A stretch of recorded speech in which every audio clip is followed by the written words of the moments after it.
Hey, what's up everybody? Clowns here bringing another video. Alright, this time I'm going to go with a bit of a change in scenery. What you're going to be watching is an search and destroy video in which I played.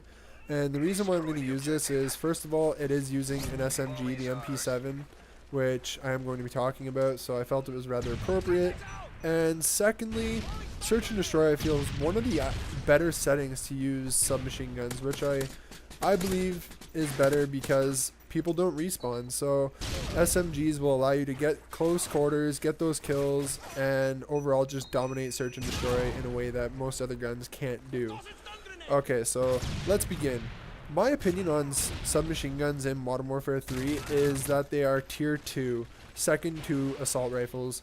And my reasoning for this is that they are limited to close to medium range.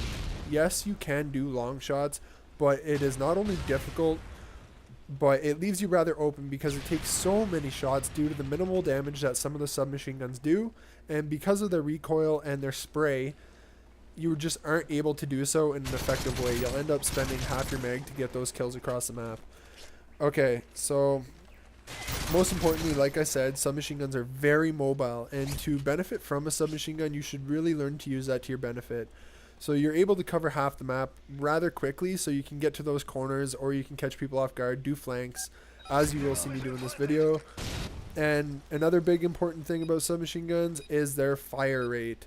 Whenever you get close quarters, don't be afraid to hip spray or even aim down sights, because compared to assault rifles, shotguns, any other weapon, you will be able to pump out much more bullets than any other person, increasing the likelihood that you will win that firefight.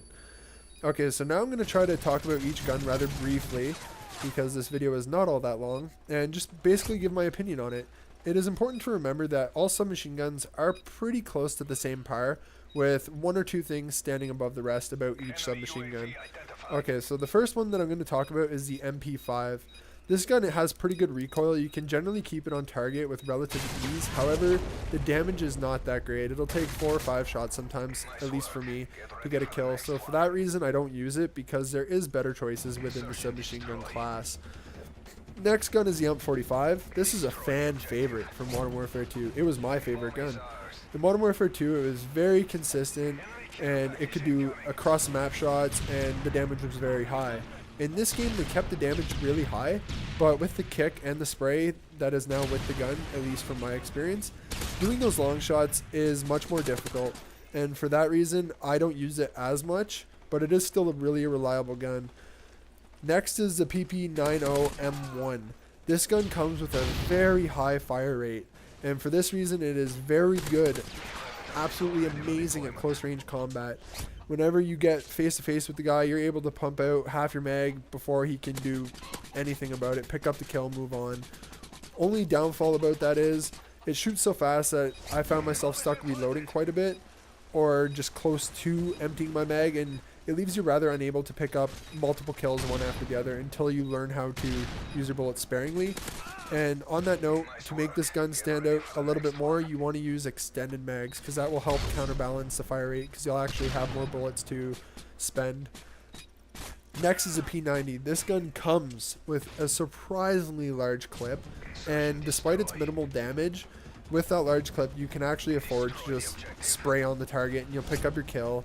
Again though, at long range, the P90 is very difficult to use, as the kick I found rather difficult, and with the minimal damage, it's hard to keep the hits while trying to spray at long range.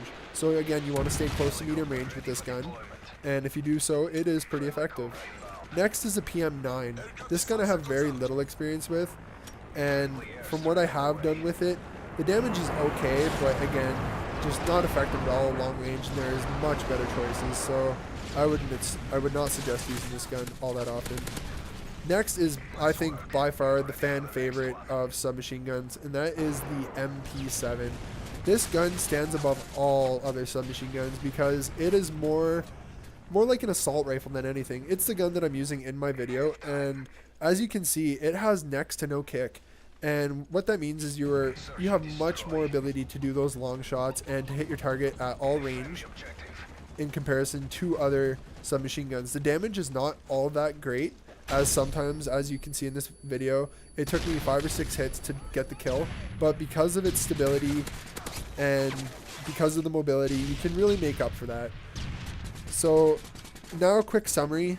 The submachine guns that I think you should be paying attention to are the UMP45, the PP90M1. The P90 is really a fun gun, so I would suggest using it.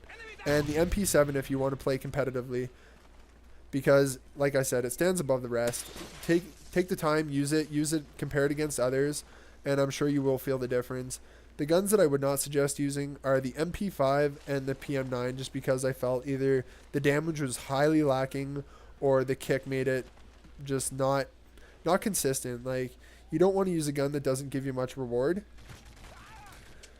Okay, so all in all, as I said in the other video, you want to use all these guns to your own taste, because like I said, this is only my opinion. So you're going to want to use the guns that I suggest. You're going to want to use the ones that I don't suggest, and really figure out what works for you. Because as you already know, I am a dominant assault rifle player, and for that reason, I don't have as much experience as others would using submachine guns.